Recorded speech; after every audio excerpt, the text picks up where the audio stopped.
Okay. Bismillahir Rahmanir Rahim. Allahumma salli ala Muhammadin wa ali Muhammad. This is the fourth installment of our videos on the reign of quantity and the signs of the times by Renegade Abdul Wahid Yahya, rahimahullah. May Allah have mercy on him. Up to this point, we have covered the introduction, chapter 1 and chapter 2, and it shall be our task today to delve into chapter 3, which is entitled Measure and Manifestation. Now, before we do that, however, I think it's very important to keep in mind the fundamental concepts within which and in reference to which René Guénon has unfolded the chapters of this book. These concepts really provide the framework for the presentation of all of the themes of the 40 chapters in total of the reign of quantity and the signs of the times, and it's useful and important to list these. And so as you read through and as you watch these videos, you should compile your own list. We did mention these in a previous video. I think it was, in fact, the third one, if I'm not mistaken. So in Guénon, he has two fundamental notions, and they are essence and substance. And what these mean have been looked at in great detail in the previous three videos. This is just by way of very quick recapitulation to compile this list. So essence also comes under form. So basically what we have is we have form, essence, quality, and these are all associated with the Greek term eidos, and sometimes in Aristotle the term morphe. They correspond to the Hindu doctrine, the Indic or the Vedic doctrine, especially found in the Sankhya school or darshana of Indian philosophy known as Purush. This also is related to principial or ultimate unity. This is also connected with the Pythagorean numbers, the Pythagorean being the qualitative conception of numbers as opposed to the purely quantitative. And this is also associated with the Platonic ideas. So against all of this, or in contrast to all of this, we have from this kind of essential pole, as it were, a descent in manifestation towards matter, substance, quantity, and this corresponds to the Indic or Vedic or Hindu doctrine of Prakriti and multiplicity, as well as the purely quantitative conception of number. We also have form, essence, quality, etc. associated with the again the Indic concept of nama or nam, meaning name, as opposed to rup or form. This will come up in today's discussion as well. So this essential pole is also associated with the intelligible, by which we mean the noetic, as opposed to the sensible or the realm of aesthesis or the aesthetic. So all of these notions have to be kept in mind, and it's useful to compile a list. You should make some notes as you're reading through all of this, and you will find that to be very much worth your while.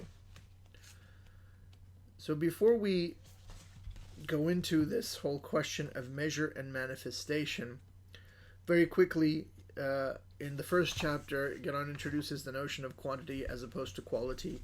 Then he has a lengthy discussion on the notion of matter, on the notion of matter, materia signata quantitate, namely that matter is marked or signified or by quantity, and he associates this with materia secunda of the scholastics as opposed to the materia prima. And he at the end of that chapter on page 21 he is trying to transition into the next chapter, chapter 3. And so at the bottom of page 21, he says, it's a very lengthy paragraph, and I'm just quoting the second line from the bottom, right after the semicolon, where it says, thus. Thus it is that the conceptions of space and of time. Now it's space and time that he wants to deal with in the next few chapters. So in chapter 3, he looks at the concept of measure. Then in chapter 4, he looks at the concept of space. In chapter 5, he looks at the concept of time. Because all of these, measure, space, time, have also been distorted. They again constitute the anomalies of the modern world. And the modern world is a monstrosity in the view of Genon. And indeed, these are examples of monstrosities that collectively make up a totality of monstrosities, a big monstrosity, which is the modern world.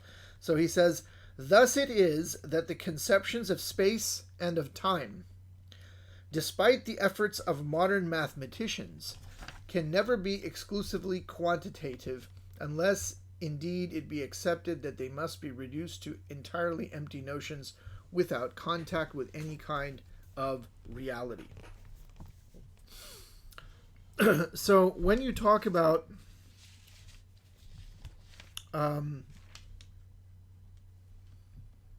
quantification, quantity, obviously the idea or the concept of measure has to come in.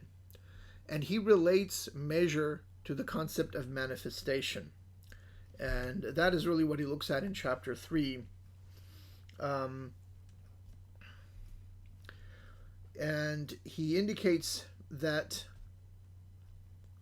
he will first examine, this is on page 22 at the end of the previous of chapter 2. He says the procedure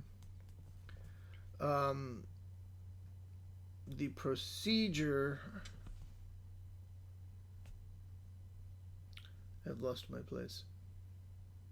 1 second. The procedure will be to examine first of all how the conception of measure, the very foundation of geometry, can be transposed in a traditional sense in such a way as to give it a significance quite other than that which modern scientists attach to it. For they only see in measure a means for getting as near as they can to their topsy-turvy ideal, which seeks to bring about by degrees the reduction of all things to quantity.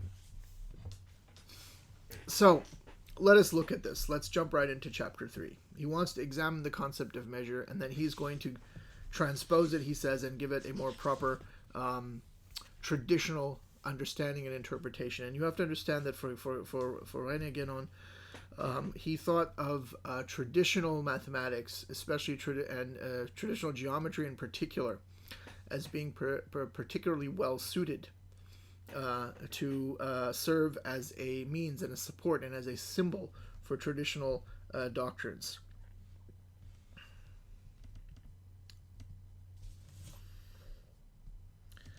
So he emphasizes, or he really reiterates at the very beginning of the chapter, that the modern notion of matter is nowhere met with in traditional doctrines.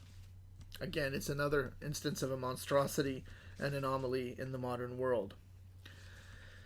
And so, before he goes any further, he wants to examine what exactly is meant by matter. And he went in great length in chapter 2 to talk about materia prima, materia secunda, and how even the modern matter that we find in modern natural science and physics has nothing to do with a traditional notion of matter. So then he wants to examine, well, where does this idea come from? And so Genon is very interested in tracing the origins of words, etymology, and so he wants to look at the etymology of the term matter.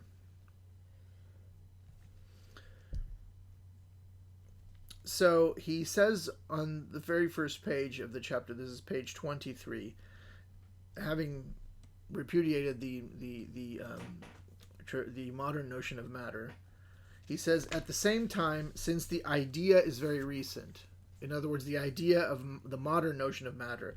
It cannot be implicit in the word itself. The word has been around for a long time. So the modern notion cannot be implicit in the word itself, which is far older, he says, so that the original meaning of the word must be quite independent of its modern meaning. It must, however, be admitted that the true etymological derivation of this word is very difficult to determine. So, having recognized the difficulty and saying that it's impossible to specify exactly which of the various conceptions is the closest to the primitive meaning of the word, nevertheless, he does give some kind of a summary or make an attempt for a couple of paragraphs. So he says that the term matter, the Latin materia, is related most often, he says, to the Latin word mater, which is mother. He writes, and this fits in well with the idea of substance as the passive principle, and as symbolically feminine. It can be said that prakriti plays the maternal part in relation to manifestation, and purusha the paternal. And the same is true at all levels at which a correlation of essence and substance can be envisaged analogically. So, again, is also very big on footnotes, and he has a big footnote here in which he wants to expound further on the notion of mater and pater, maternal and paternal, mother and father, purushu prakriti. And he does this by noting that the Greek term hule, which is introduced already, has a relation to the vegetative principle, to plants. And he says that the plant is, so to speak, the mother of the fruit that comes forth from it. And it is nourished from its substance. So I think on page 16, if we go back, there's a footnote on page 16 where the notion of hule is discussed as well. Page 16, it's the very first page of chapter 2 at the very bottom. He connects the word hule to... He doesn't say that he doesn't say it's a... where it implies that it's an etymology, but he says it's related to the vegetative principle, and that there is therein an allusion to the term for root in Sanskrit, which is mul. And mul is important or significant here because the term mul applies to prakriti, which is the starting point of manifestation. He's returning to that idea in this footnote and saying again that hule relates to the vegetative principle, and the plant is, so to speak, the mother of the fruit that comes forth from it and is nourished from its substance. But the fruit is only developed and ripened under the vivifying influence of the sun. So now he wants to relate, the sun will be seen as masculine, it will be seen as the father, and sun in Sanskrit is Surya. It's also known as Aditya, and then there was the goddess of representing or symbolizing infinity, which is Aditi. And that's what he's referring to here when he refers to the Adityas. If you want to look this up, I don't think this is extremely important, or certainly not central to what he's talking about. He's saying it in passing. But if you want to look up these gods and goddesses, I recommend The Myths and Gods of India by Alan Danilou. It's over there, so you can refer to that. All right, so he gives the first of what will be three etymologies for materia. So the first is materia is mater, mother in Latin. So the second one, he says, on the other hand, it is also possible to relate the same word, materia, to the Latin verb metiri, which means to measure. And it will appear later that there is in Sanskrit a form still closer to it. So we'll wait for that. Measure, he says, however, implies some kind of determination, and determination cannot be applied to the absolute indetermination of universal substance. That is to say, materia prima, but must be related to some other more restricted notion. in this regard, or toward this end, he has a quotation from Anand Kentish Kumaraswamy from an article which he wrote in the New Indian Antiquary on the Katha Upanishad. It's mentioned in footnote 3. And it's here that Kumaraswamy introduces Nama and Rup, which I already mentioned to you, to add to your list. So he says, this is a direct quote from Kumaraswamy: "For everything that can be conceived or perceived and manifested in the manifested world, Sanskrit has only the expression Nama Rupa, the two terms of which correspond to the intelligible and the sensible, in other words, the noetic and the aesthetic, considered as two complementary aspects referred respectively to the essence and the substance of things." So you've got to add Nama and Rupa now to your list. "It is true that the word matra," now we get to the point for, his etymology. "It is true that the word matra, which literally means measure, is the etymological equivalent of materia. But that which is thus measured is not the physicist's matter." And again, Genon loves to point this out. "It is the possibilities of manifestation inherent in the spirit, Atma." So that's the third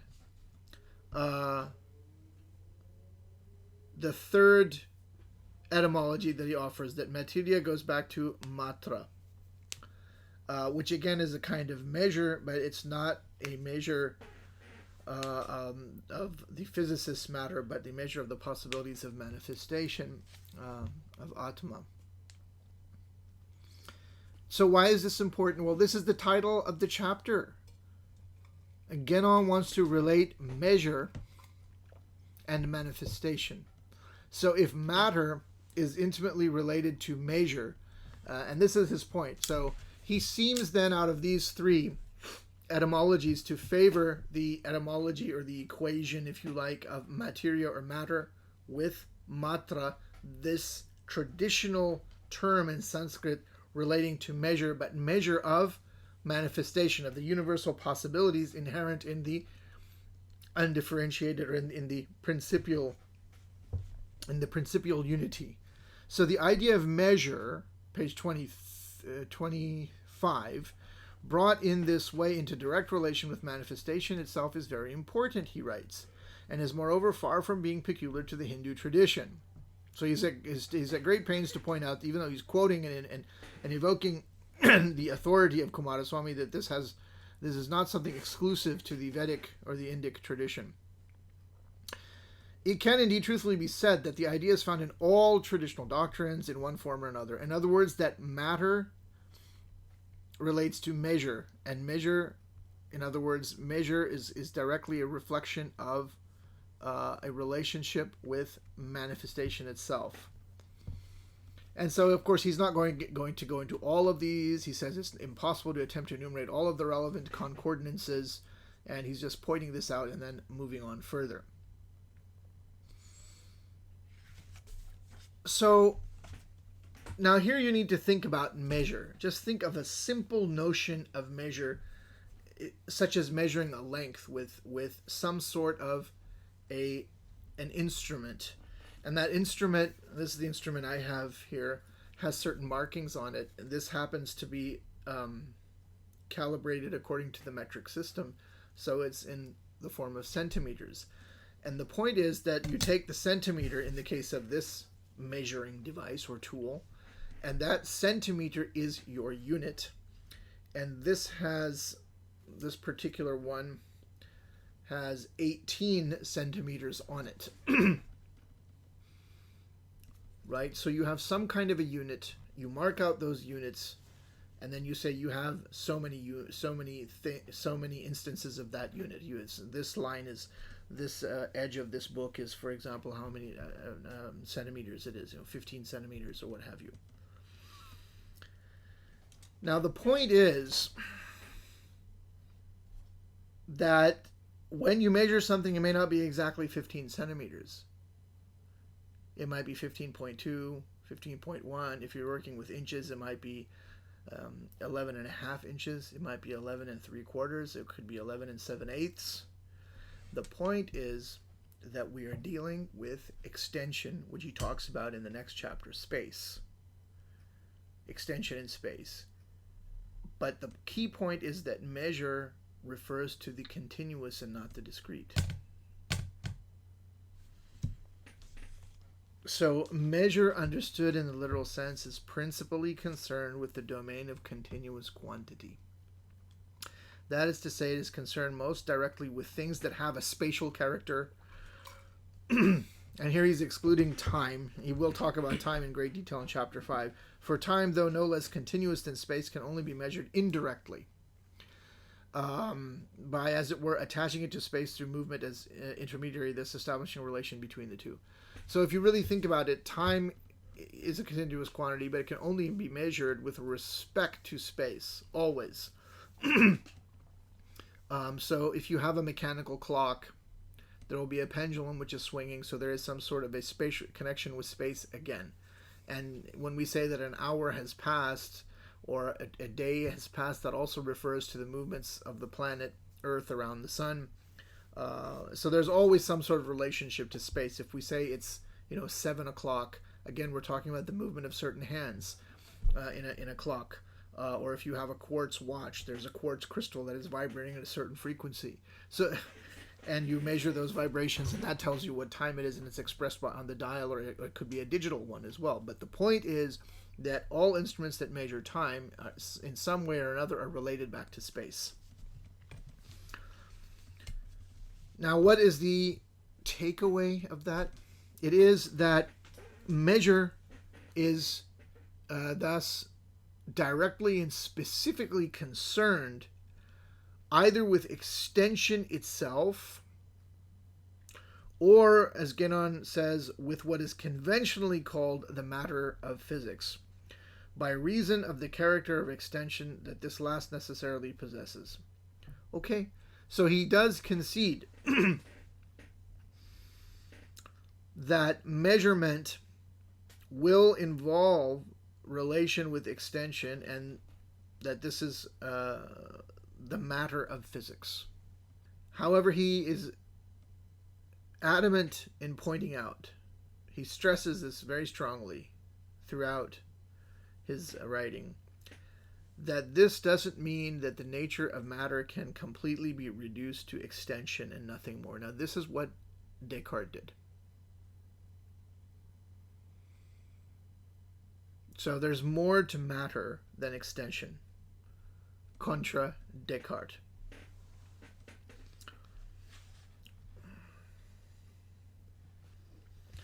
In the first case, he says, measure is correctly said to be geometrical.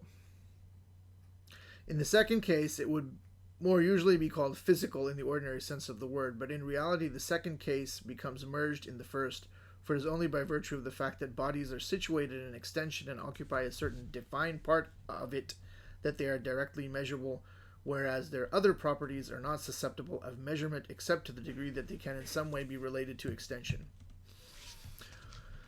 All right, so here also he wants to point out that we are not in any way discussing materia prima. Materia prima can't be measured. It is characterized by complete and utter potentiality, and therefore by absolute essence. Indistinction. No, essence is the other pole. Oh, okay. So materia prima or materia prima can in no way be used to measure anything.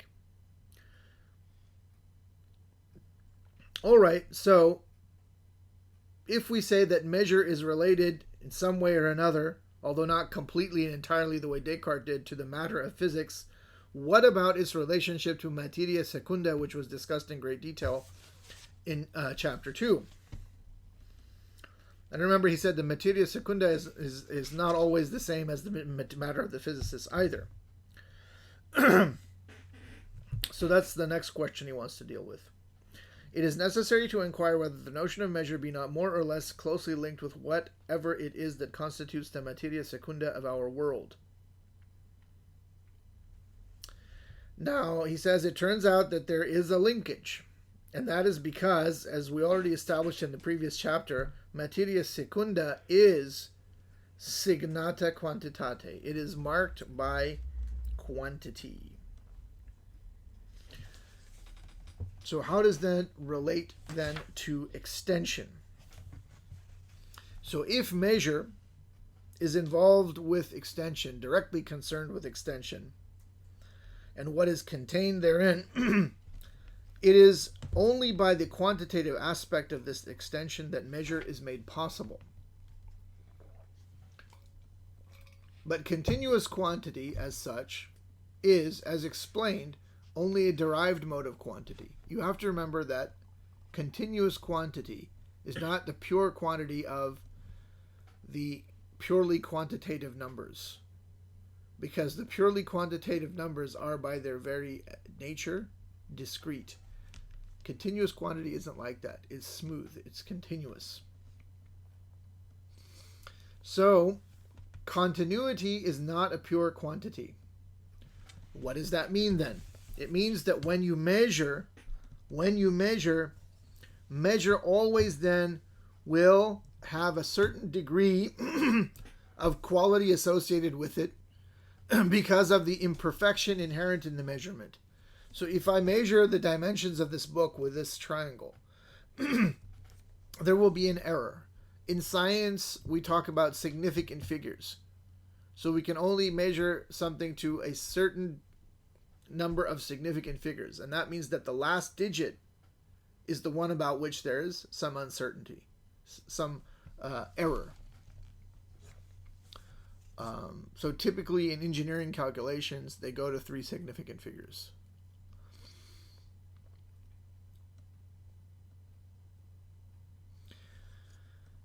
So measure has to do with the continuous. Continuous quantities imply a certain degree of imperfection. That is because they are continuous. And therefore there is a degree of quality. And so measurement also cannot be seen as pure quantity. Now he also wants to make an important point, and that is when we talk about measuring with instruments like a ruler or etc., it is not quantity that is really what is measured. What he wants to say is that it's in fact quantity by which things are measured. And furthermore, he says it can be said that the relation of measure to number corresponds in an inversely analogical sense to the relation of manifestation to its essential principle. One more time. Quantity is never really that which is measured. This is page 26. It is on the contrary that by which things are measured. And furthermore, it can be said that the relation of measure to number corresponds in an inversely analogical sense to the relation of manifestation to its essential principle. So Allah, in creating the universe, He measures it. It's very similar to the idea of the grand architect of the universe that you find in Freemasonry, the symbolism in Freemasonry, and that God geometrizes these things. Will come up. Again, we'll bring these things up also as we move even on. the demiurge and the demiurge and the Timaeus. Yeah. Exactly. Yeah. There's even that verse in the Quran, Surah Al-Furqan, I think verse 28. Mm-hmm. It says something like, what's the full verse? وَخَلَقَ كُلِّ شَيْءٍ something. It basically says that, and He, Allah, created the world in according to precise measure. Uh-huh. Do you remember what I'm talking about? Surah Al-Furqan. Check. Which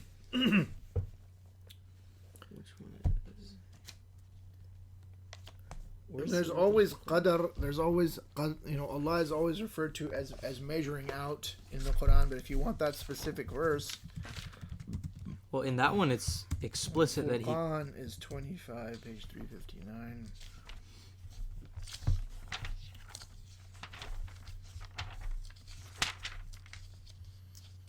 What is the verse? 28. Here, I found it, I think.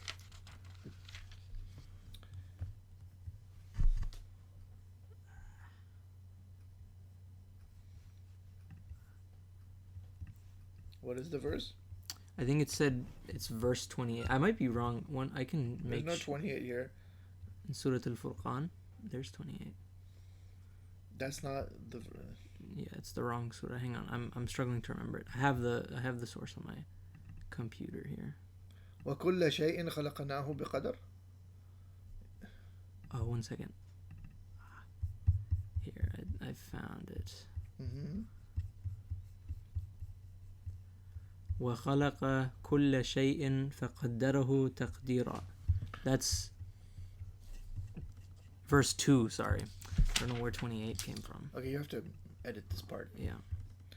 So yeah, the verse in Surah Al-Furqan that you're referring to is الذي له ملك السماوات والأرض ولم يتخذ ولدا ولم يكن له شريك في الملك, and then وخلق كل شيء فقدره تقديرا. Yeah, that's the second verse. Yeah. In Surah Al-Furqan. And so he created everything and measured it out exceedingly. It says here, ordaining it precisely. Yeah, ordaining, Yeah. But the actual literal, the meaning of the term is to measure out. Mm-hmm. In any case,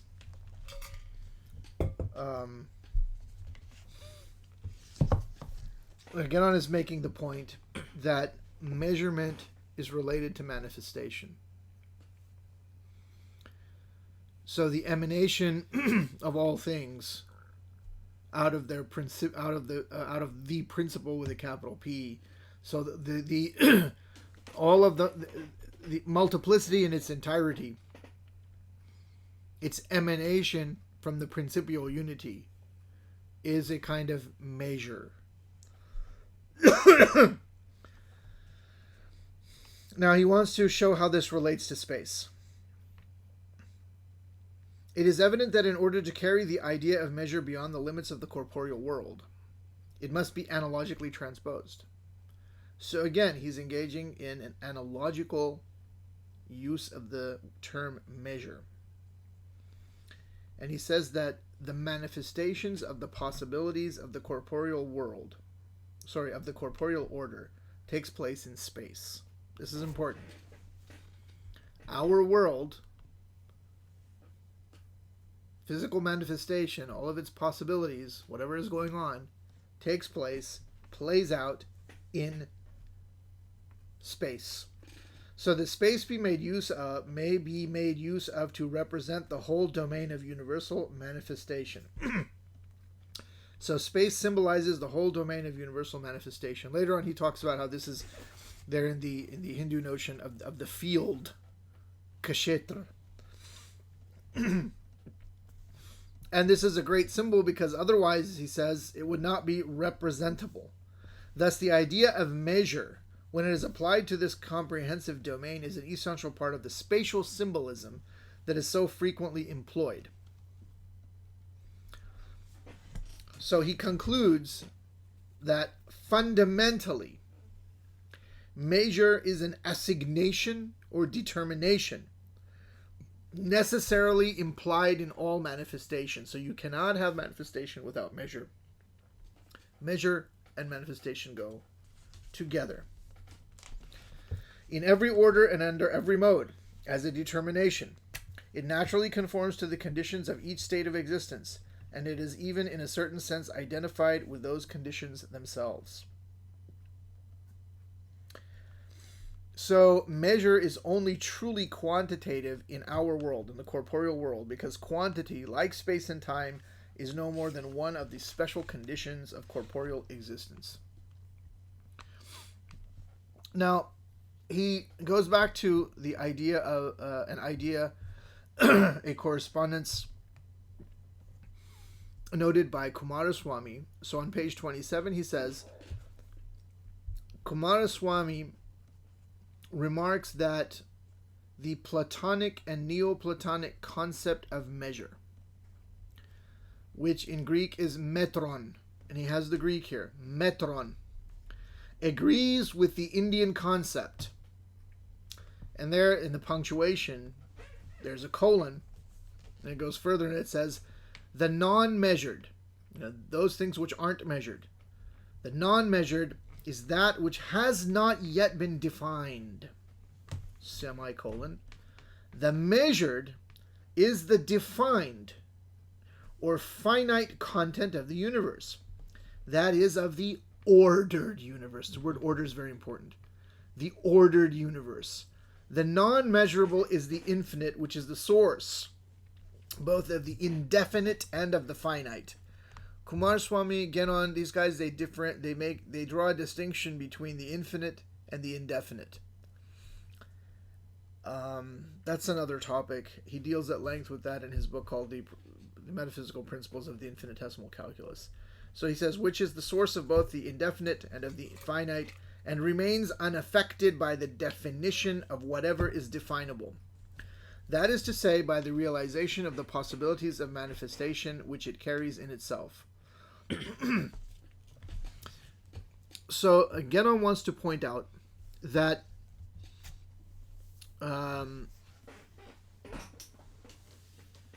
the idea of measure is intimately connected with the notion of order.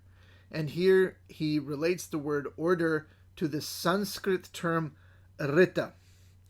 Rita then, in a footnote at the bottom of page 27, footnote number 4, he says that rita is cognate or related to, by its root, that it's related to the Latin term ordo. And it is scarcely necessary, he says, to point out that the term rita is related even more closely to the word in English rite. R-I-T-E, not W-R-I, but R-I-T-E, as in a sacred rite. A rite is etymologically, he says, that which is accomplished in conformity with order, and which consequently imitates or reproduces at its own level the very process of what? Of manifestation. And that is why in a strictly traditional civilization, every act of whatever kind takes on an essentially ritual character, because traditional civilizations are characterized by order. And the ritual actions often symbolize and recapitulate in a symbolic ritual fashion manifestation, emanation, the order of creation. So why is this important, this notion of measure and rita, metron? It's because the universe is a cosmos, to use the Greek term, and cosmos is a production of order out of what? Chaos. What's the Greek? Chaos? Is it pronounced chaos or chaos? Chaos, right? Yeah. And this chaos or chaos, in the Platonic sense, is the indefinite, and the cosmos is the definite. Now, this production of order out of chaos is also often symbolized by illumination, by light being shed upon the darkness, and darkness was upon the waters of the deep, or on the face of the deep, it says in Genesis, I think. So, the production of order is also assimilated in all traditions to an illumination, the fiat lux of Genesis, let there be light, the chaos being symbolically identified with darkness. Chaos is the potentiality, that's the symbolism here. Chaos or darkness is the potentiality, which is the starting point from which manifestation will be actualized. That is to say, it is in effect the substantial side of the world, which is therefore described as the tenebrous pole of existence. Tenebrous meaning dark or gloomy. Whereas essence is the luminous pole, since it is the influence of essence that illuminates the chaos in order to extract from it to the cosmos. And according to Genon, all of this is implicit in the Sanskrit word srishti, which designates the production of manifestation, and also has the notion simultaneously of expression and luminous radiation. Now, you can think of this idea of luminous radiation also in terms of the symbolism of geometry of the circle. the circle at the center, the center of the circle is the principial non-manifested unity. Because that center is nowhere on the circumference. It can't be. Yet, the entirety of the circumference is defined relative to the center, because the definition of a circle is that it is the locus of points in a plane that are equidistant from a fixed point. And so that fixed point, even though it never moves, nothing happened, but it defines the entire circle. And it is thus immanent, with an I, on the circumference, yet it is transcendent with respect to it at the same time. وَهُوَ مَعَكُمْ أَيْنَمَا كُنْتُمْ, and he is with you wherever you are. So again, the symbolism of geometry. You can also think of the symbolism of the pentagon. If you actually construct a pentagon, so you draw a circle, you draw the diameter of the circle, you bisect it. In other words, you divide it into, so you have two radii. Then you cut one of the radii in half. Then you extend a radius to that, and then you bisect the other one, and then you connect all of those. And where it crosses the circle will be the edge of the pentagon. And then you set your compass at that length and go around, and you have 5. Correct? Yeah. If you've never done this before, you've got to look up how to construct a pentagon. Now, you've drawn the pentagon. You go around, you join up all the lines, all the sides of the pentagon. Now draw the diagonals of the pentagon. What do you get? You get a 5-pointed star inside the pentagon known as the pentagram. And you can take the legs of that 5-pointed star. They're all capital A's in Greek, alpha. So it's also called the pentalpha. Well, it turns out that every one of the diagonals of the pentagon divides the other diagonals in extreme and mean ratio.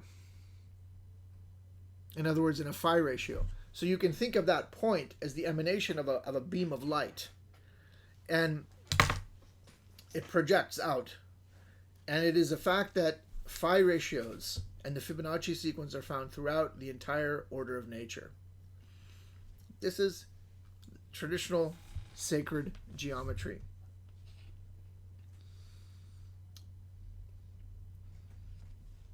So Genon says on page 28, the solar rays make apparent the things they illumine, so that they become visible. The rays thus being said symbolically to manifest them. And if a central point in space is considered, together with the radii emanating from it, it can also be said that these radii realize space by causing it to pass from virtuality to actuality.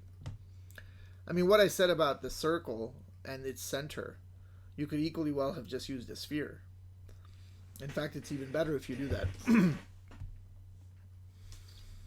And so the extension of those radii, whether from the center of the circle or the sphere, their extension is at any instant the measure of the space realized. Now, these radii correspond to the directions of space properly so called. So directions and directionality becomes very important in the next chapter. Space is defined and measured by the three-dimensional cross. In other words, what he means to say is that space, as measure, manifestation, is defined and therefore measured by 3 lines all intersecting with each other at a single point at right angles. And that gives you the x, y, and z coordinates of modern analytic geometry. You know, we don't want to, we're not endorsing Descartes, but he really came up with that formulation of geometry. But irrespective of that, the point is that space is measured. If you want to talk about extension, there's extension in length and width and in depth. And so the notions of above and below, or up and down, and then left and right, all come in with this three-dimensional cross, or if you like, coordinate system.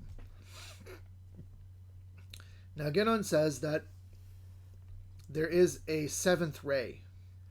The ray that passes through the solar gate, he calls it, can only be represented graphically by the center itself.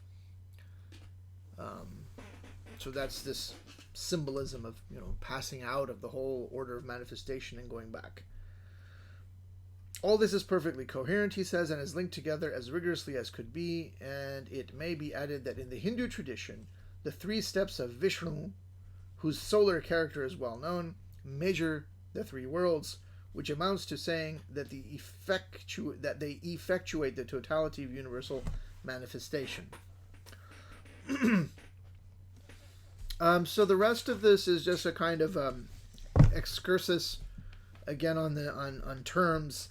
So he makes a remark about the sacred monosyllable in the Vedic tradition of Om, and he says how this is designated also by the term matra, and that there are 3 elements that constitute the sacred symbol Om.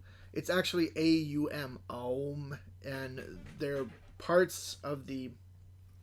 What he means is that when you write it in Sanskrit, there's a part of the A and the part of the O and the part, or an U sound, and then there's a nasalization, and those are actually 3 elements in the character or the glyph or the visual representation of the symbol in the Devanagari writing system, and they too are known as matras.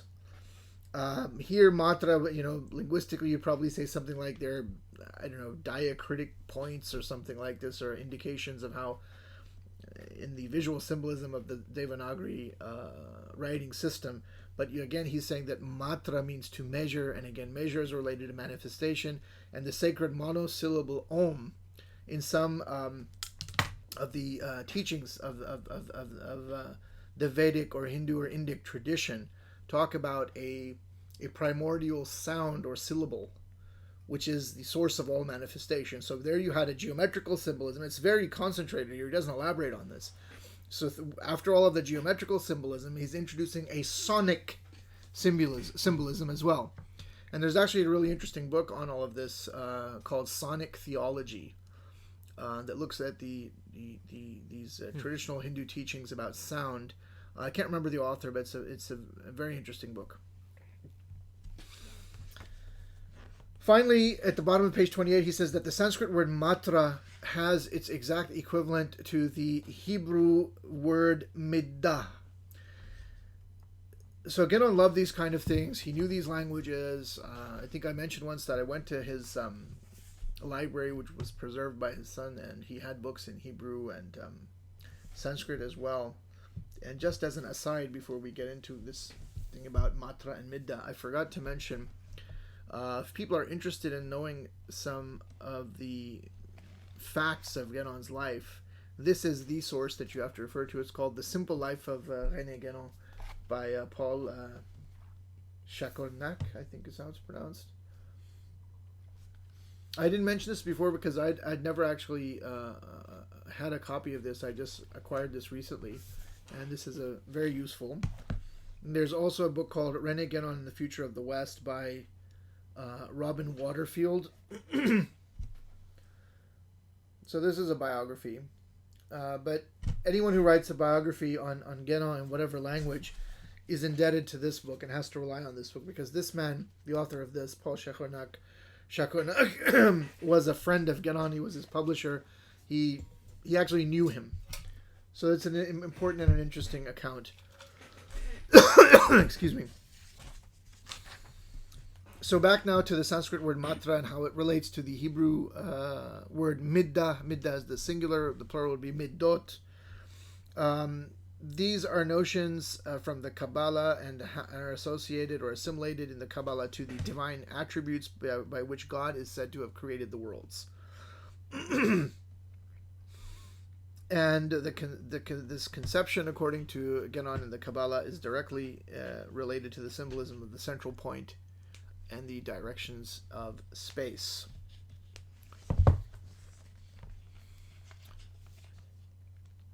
So the rest of this is pretty straightforward. He talks about how there's a statement in the Bible in which, according to which God has arranged all things by measure and number and weight. So again, measure and manifestation, although in the Christian teaching and the Jewish teaching also, they really do not have a notion of manifestation or emanation. It's creatio, it's creation out of nothing.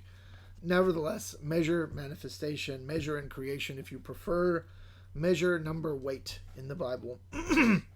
And he footnotes actually the Latin Vulgata. This is the wisdom of Solomon. Omnia in mensura numero et pondere disposuisti. Gosh. So measure, number, and weight in this biblical quotation also, there are three categories which represent diverse modes of quantity.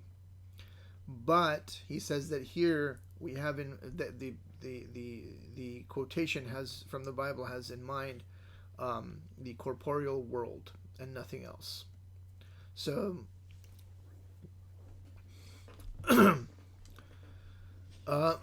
but there can be a transposition. Again, he often has this notion of transposition or in analogical transposition. So those terms of measure, number, and weight from the wisdom of Solomon can also be taken as expressions of universal order. The same is also true of Pythagorean numbers, but the mode of quantity that is primarily associated with measure, namely extension, is the mode that is most often and most directly brought into relation with the process of manifestation. And here's where he makes the concordance with the idea of the field, or the kshetra in Sanskrit. Now he's trying to move into the next chapter, and he says that whenever you talk about measure, that implies geometry, or evokes the idea of geometry. Why? Because every measurement is not only essentially geometrical, but geometry itself can also be called the science of measurement.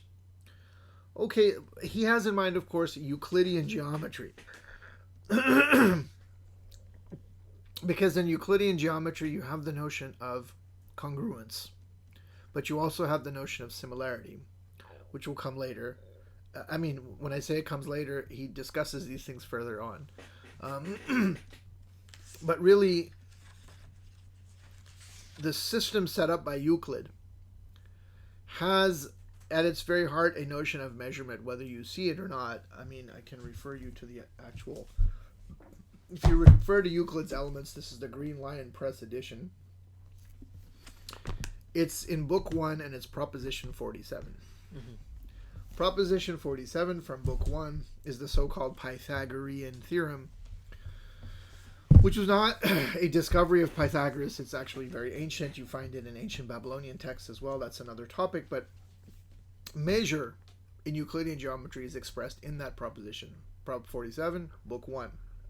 It's on page 35 of the Green Lion Press edition. It says, in right-angle triangles, the square on the sides subtending the right angle is equal to the squares on the sides containing the right angle. In modern so-called analytical form, it means that if you have a triangle and the legs are A and B and the hypotenuse is C, then A squared plus B squared is equal to C squared. Now that hypotenuse is the line that extends between two points. Yeah. And as such, through its extension, it measures, so to speak, the distance between them. So this is known as in modern mathematical parlance, it's called the Euclidean Metric. Because it means you have to take, if you want to know the distance C, you've got to take the sum of the two squares and take the square root. And modern mathematics says, it's just a purely rational system of axioms and theorems, and they say you can get rid of that, you can define a different metric, and you could get rid of the square root and say that actually you're going to say the distance between things is measured this way. You could set up different metrics, and they set up different geometries and so forth. And that also is related to the notion of integration in calculus, and you can have different kinds of integrals. And this is why you can see why Gunan was interested in these things, and why, in fact, he wrote a whole book on the metaphysical principles of the calculus. So suffice it to say that you can actually have a kind of geometry which has nothing to do with measure, in which there is no measure. There are no distances. You only have points and lines. That is called projective geometry. This is a pretty good book on it, Projective Geometry, by Frank Ayers Jr., Shalom's Outline. And projective geometry actually came about through the study of perspective. So through the study of optics and beams of light. And so you can actually use straight lines and points only to construct all sorts of things, including curves, because the curve will be defined by all of its tangent lines. And similarly, so you can have a parabola, for example, be defined by all of its tangent lines. And you can actually do this for yourself. You can construct any angle. Let's say you construct an acute angle, and then take a ruler, and on one leg of the angle, place out a number of points at equal intervals. And using the same intervals, let's say the centimeter, you put the same number of points there, and then you proceed to connect them all. Connect one point to all the other points, and the next point to all the other points, and so forth. And you will find that you will have a parabola. You can do the same. You can construct a circle this way. You construct an ellipse. And so that's a different notion of geometry. But the point is that the line there, as a beam of light, as a ray of light, is measuring. And through that measure, there is a manifestation of that shape. Very interesting concept. So measure is intimately tied in with geometry, and there are different kinds of measure and measurement. But in Euclidean, it's the Pythagorean Theorem. But these are notions which, Gunan quite rightly says, are entirely lost to modern mathematicians. Such, he writes, is the essential foundation of all conceptions in which divine activity, conceived as producing and ordering the worlds, is assimilated to geometry, and consequently also to architecture, for the two are inseparable. Here he has a footnote about how the term, the Arabic term hindasa, means both geometry and architecture. In modern Arabic, it also means engineering. So he mentions the famous statement, which was said to have been inscribed above the Academy of Plato, that no one ignorant of geometry should enter into his academy. Also, the idea that Plato said that God geometrizes always. So apparently, geometry can be a verb in Greek. What is it? I hotheos geometrai. Yeah, hotheos is a nominative singular. I actually parsed this out, and then geometry. I couldn't figure that out for the life of me, but I think it's third active singular. That's what it is. Yeah, probably I could be wrong, but it could be a different. So it's interesting that he says that in English there's no authentic word to describe the activity of geometers. Yeah. I think in this case it would be a participle, a kind of participle form, yeah. Adjectival verb, perhaps. I don't know. So it's very important that geometry was a central subject in the academy, and there's a whole thesis on this, which I recently got from the University of Florida. By that guy, Scott Olson. Yeah. Very important thesis. The Pythagorean Plato and the Golden Section. The Pythagorean Plato and the Golden Section. Yeah, you can search and find it online. So this is how he's tying it all up. He says that the last echo of this notion of geometry as a mimicry, as a recapitulation, a reenactment, an imitation of the divine activity itself, of the demiurge. Last echo of this is found in modern philosophy in Leibniz, and Leibniz is more of a kind of a reaction to modernism, he says, where he says, while God calculates and practices his cogitation, that is to say, sets out his plan, the world is made. Dum Deus calculat et cogitationem exercet fit mundus. But all these things had a far more precise significance for the men of old. For in the Greek tradition, writes Gunan, the geometrician god was none other than the Hyperborean Apollo. Hyperborean connects Apollo to the previous yugas, because Hyperborea is the land of Hyperborea. It's the land of the primordial north, where the sun never sets, and so it's connected with the previous yugas, the first yuga, the golden age, the Sat Yuga, and thus we are brought back once more to the solar symbolism, and at the same time to a fairly direct derivation from the primordial tradition. So primordial tradition has to go back to the first yuga, you see. But that is another question, which could not be developed here without getting entirely off the subject. All that can be done now is to give as opportunity occurs, a few glimpses of the traditional knowledge that is so completely forgotten by our contemporaries. That's where he concludes the chapter. In chapter 4 and 5, he looks at how the modern notion of quantity has polluted and infected the way that people think about space and also about time. But there is just an important footnote which we should, in the interest of being thorough, it's footnote number 10 on page 30, in connection with the symbolism of geometry. And here he mentions a drawing, a symbolic drawing at that, by William Blake, which was pointed out by Kumaraswamy. And this drawing represents something called the Ancient of Days appearing in the solar orb. And then he points toward the outside, a compass held in his hand. And here he's really what Geron has written about these things in his studies of symbolism, about the symbolic significance of ancient tools and instruments. And that is true of the compass as well. So here he quotes the Renegade.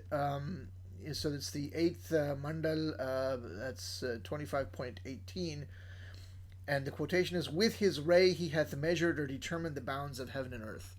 So the compass itself, we should have a compass here, but I'll put an image of this painting on the... Yeah, so here's a compass. This is a kind of a bow compass. So some of the compasses have a circle, and so that's also seen as the sun, and these are the rays emanating from the sun, you see. Mm-hmm. And anyway, I think the rest of the footnote is pretty straightforward, self-explanatory, and of course the symbolism of geometry, and God is the grand geometer, and Freemasonry is very well known. He's the grand architect of the universe. So that's this chapter on measure and manifestation. So the key point is that he looks at measure. He says measure is connected with matter, but this is not purely the physical matter of modern science, natural science, especially physics. The word matter and materia has various etymologies. He favors the one for which he invokes Kumaraswamy. In other words, measure is related that matter, is related to matra, which is measure. And this is not quantitative measure, but measure of the full possibilities of manifestation. So measure and manifestation go together. Then he talks about various symbolic aspects of geometry, right? Now, measure can apply, as it does in geometry, to space, the measurement of space, but measure can also be applied to time and the measurement of time. Of course, the measurement of time will also be related back to space, as he has already said. But he looks now at these notions in more detail in Chapter 4 and 5. Chapter 4 is specifically related to space and is called Spatial Quantity and Qualified Space. And then Chapter 5 is the Qualitative Determinations of Time. We will look at those in the next video. Actually, there'll be one video per chapter. So thank you very much for watching. Do share your comments and questions. We might even... I've tried so far to answer all serious questions that have appeared in the comments. I don't know. I was thinking for a while I might maybe address some of the questions in videos, but if I can just deal with them in writing, that's what I'll do. But if there's something more substantial, maybe we can do a Q&A.